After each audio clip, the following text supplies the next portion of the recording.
बड़े से बड़े पापों का प्रायश्चित है, पर ब्राह्मण यदि अपेय पी ले, मद्यपान कर ले, तो उसका प्रायश्चित नहीं है। और ये नशा कहां से शुरू होता है? ये भांग से शुरू होता है। और भांग तो सीधे शंकर जी की दुहाई हम लोग देते हैं, अरे महाराज भोले बाबा को बहुत प्रिय है। और देखो पंडित लोग जब अभिषेक कराते हैं, ओम मां विजयन धनु कप्रदिनो, बोले देखो मंत्र लिखा है विजयन धनु, इससे भांग अर्पित करते शंकर जी को। फिर भांग के बाद दूसरा अध्याय होता है गांजे का, तीसरा अध्याय होता है चरस का, और उसके आगे फिर अध्याय बहुत खतरनाक है, उसकी हम चर्चा नहीं करेंगे। फिर बहुत सूंघने वाली चीज, जाने कैसी कैसी गंदी से गंदी चीजें, उनका नशा होता है। और फिर इंजेक्शन लोग लगाने लग जाते हैं, नशे की गोलियां खाने लग जाते हैं।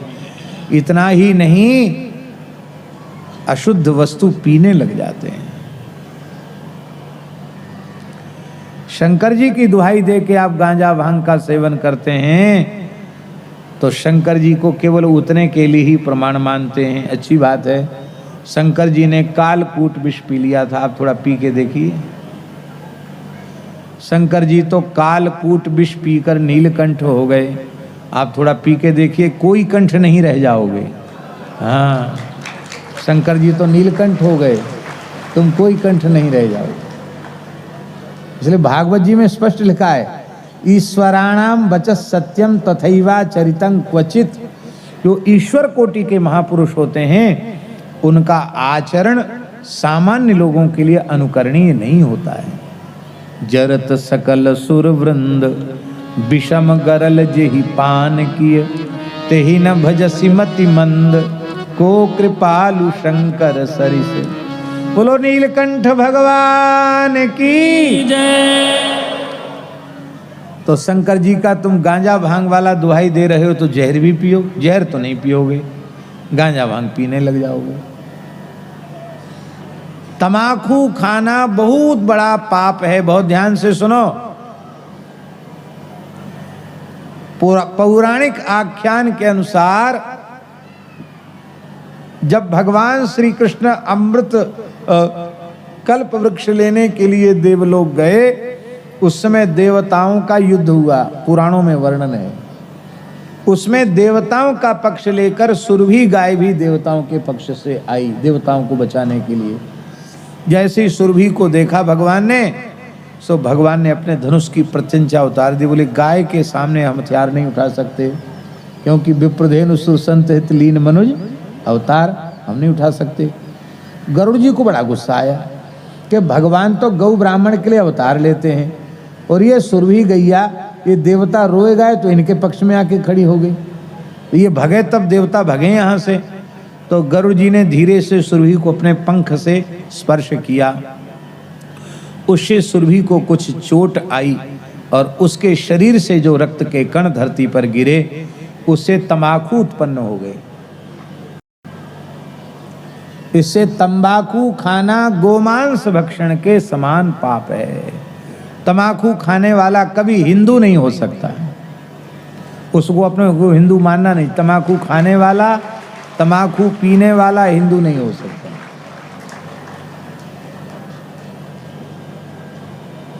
मंत्र सिद्धि नहीं होगी तंबाकू वाले। पता नहीं कहाँ का श्लोक है, पर धर्म संघ वाले गुरुजी कहते थे कि तंबाकू खाने वाले अथवा तंबाकू पीने वाले ब्राह्मण को दान देने वाला भी नरक जाता है। धूम्रपान रतम विप्रम यस्तु दानम प्रयच्छति, और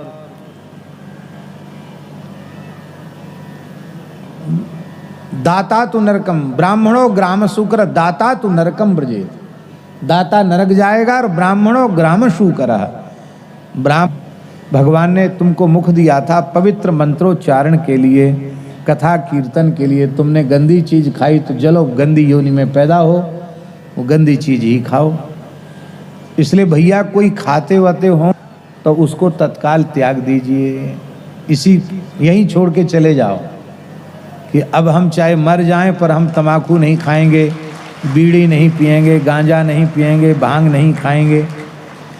क्योंकि ये व्यसन भी हमारा जीवन में, जड़ी बूटी खा लेते हैं, बहुत बढ़िया भगवान का ध्यान लग जाता, हमारी एकदम धुन लग जाती है, लौ लग जाती है भगवान। बहुत से लोग कहते हैं ऐसा, और विशेषकर तो अन्यथा नहीं माना त्यागी तपस्वी लोग कहते हैं, महाराज जी क्या कहना, एक चिलम लगाओ बस सीधी लौ राम जी में लग जाती है।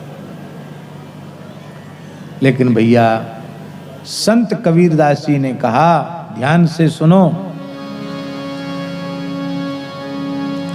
अमली होके धरे ध्यान, नशा करके कहे कि हम ध्यान लगाते हैं, अमली होके धरे ध्यान, ग्रही होके कथे ज्ञान, और साधु होके कूटे भग, कहे कबीर ये तीनों ठग। अमली होके ध्यान धरता है,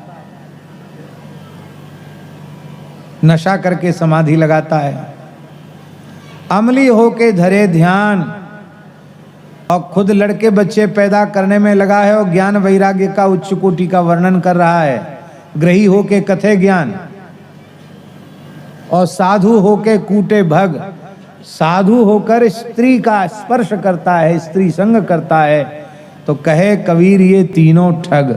इन तीनों को ठग समझना चाहिए, इनको उत्तम नहीं मानना चाहिए। तो अमल जीवन में केवल कथा कीर्तन का अमल हो, सत्संग का अमल हो, और कोई व्यसन जीवन में होना नहीं चाहिए। हमारे महाराज जी बताते थे, भक्तमाली जी महाराज, कि अंग्रेजी शासन के काल की बात, बोले पहले तो हिंदू तमाकू की खेती नहीं करते थे,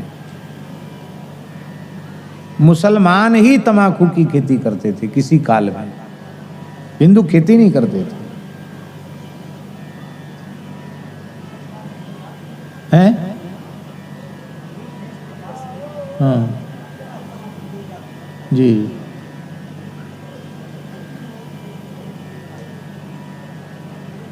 जी आप बता रहे हैं कि मुसलमानों के द्वारा खेती होती थी, आपको पूर्व की स्मृति है, उसके आधार पे आप बता रहे हैं।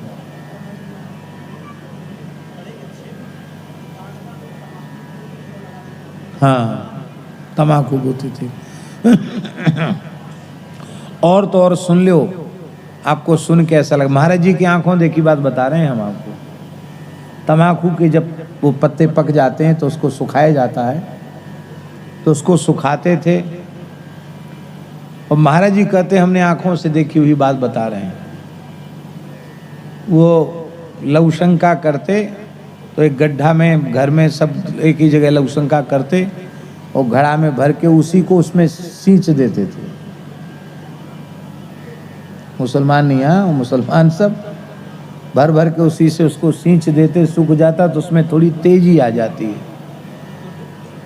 वो आप उसको खा रहे हो, बोले हम तो बहुत श्रेष्ठ पंडित हैं, हम सरजू पारीण हैं, हम कान्यकुब्ज हैं, हम सनाढ़ हैं, हम गौड़ हैं। अरे भैया तुम आदमी नहीं हो, हैं? इतनी गंदी चीज तुम खा रहे हो। एक लड़के ने हमको दिखाया अपनी आंखों से, विद्यार्थी जीवन में, हाथी छाप एक आता था, अब आता कि पता नहीं, एक बड़ा पैकेट उसने खोला, आता है अभी भी, उसको खोल के दिखाया, उसमें एक इतना सा टुकड़ा निकला। तो हमने पूछा कैसी कचड़ा आ गया होगा, मैंने कहा नहीं ये तो गंदी चीज़ लग रही है। तो उस बालक की ही बात बता रहे हैं आपको, उस पर पानी डाला तो वो मल निकला, मनुष्य का मल निकला। वो उस लड़के की तंबाकू खाना छूट गई। मैंने कहा देख लो ये खा रहे हो तुम। अब वहीं सूखती, वहीं लोग चले जाएं डोल डाल तो कौन मना करेगा उनको। व्यसन नहीं होना चाहिए। वैष्णव का धर्म क्या है? पुरुषोत्तम दास जी, जो वस्तु भगवान को भोग नहीं लग सकती है उसे आहार के रूप में नहीं लेना, भगवत प्रसाद का ही सेवन करना, चाहे अन्न हो जल हो। किसी भी भगवान के मंदिर में प्याज, लहसुन, गांजा, भांग, तमाकू, अफीम, इसका भोग कहीं लगते सुना है आपने? देखा है? जब भगवान ग्रहण नहीं करते तो हम भगवान कार्य करें, इसलिए इन वस्तुओं का त्याग कर देना चाहिए। माई मेरे श्याम